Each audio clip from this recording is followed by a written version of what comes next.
Vous avez reçu les résultats de votre dernier bilan sanguin et votre médecin vous a annoncé que vous souffriez d'hypercholestérolémie, que votre cholestérol était trop élevé.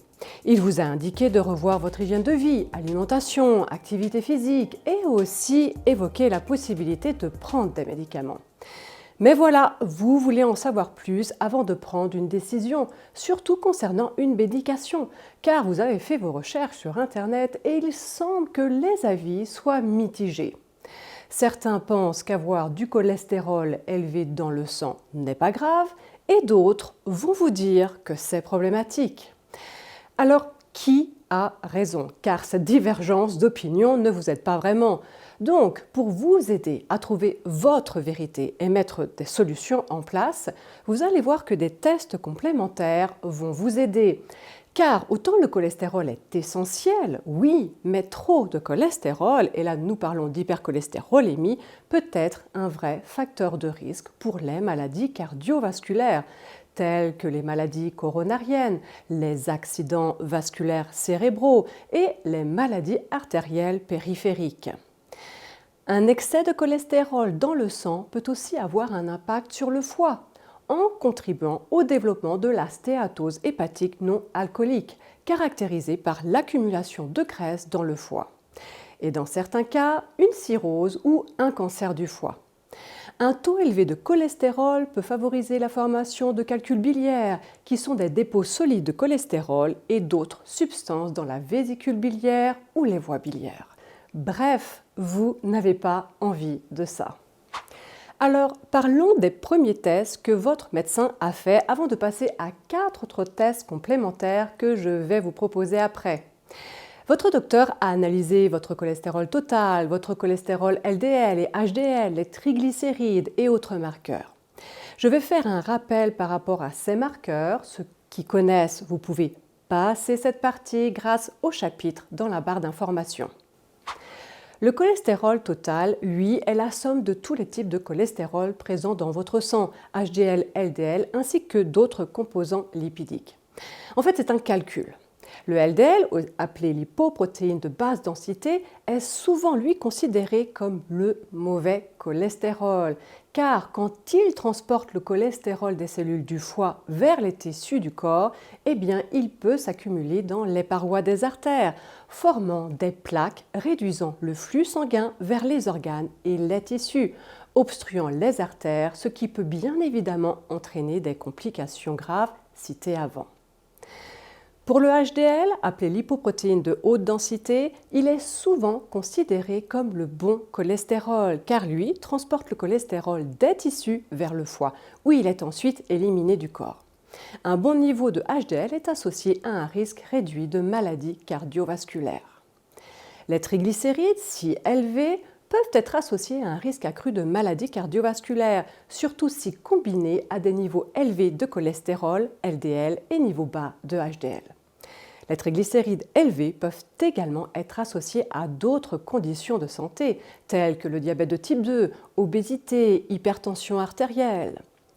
Alors oui, ces marqueurs sont importants. Mais maintenant, passons aux 4 tests qui pourraient vous donner davantage d'informations.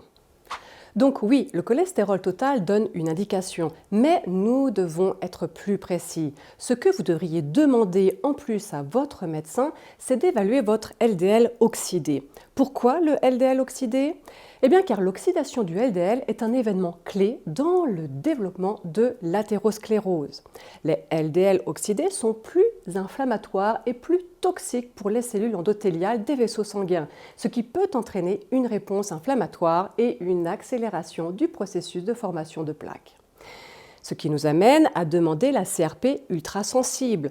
En général, votre médecin demande la CRP, protéine C réactive, qui est une protéine produite par le foie en réponse à une inflammation grave.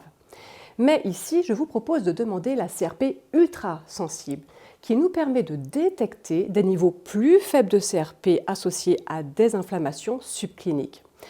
En fait, vous pouvez avoir une CRP normale, mais une CRP ultrasensible élevée, ce qui nous indique qu'il y a un processus inflammatoire en cours, que cela n'a pas encore atteint un stade où nous pouvons effectuer un diagnostic, mais ça commence.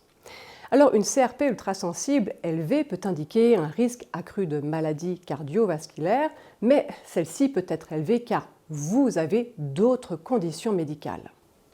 Un autre marqueur est l'analyse de l'ApoE, apolipoprotéine E. C'est une protéine impliquée dans le transport et le métabolisme des lipides, y compris le cholestérol.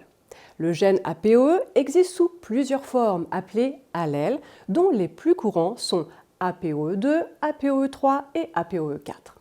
Alors là, c'est un test génétique, c'est-à-dire propre à vous, qui a été déterminé lors de votre conception. Cela ne va donc pas changer. Si vous avez l'ApoE avec l'allèle 4, cela est associé à un risque accru de développer des maladies cardiovasculaires et des troubles métaboliques, y compris de l'hypercholestérolémie et l'athérosclérose.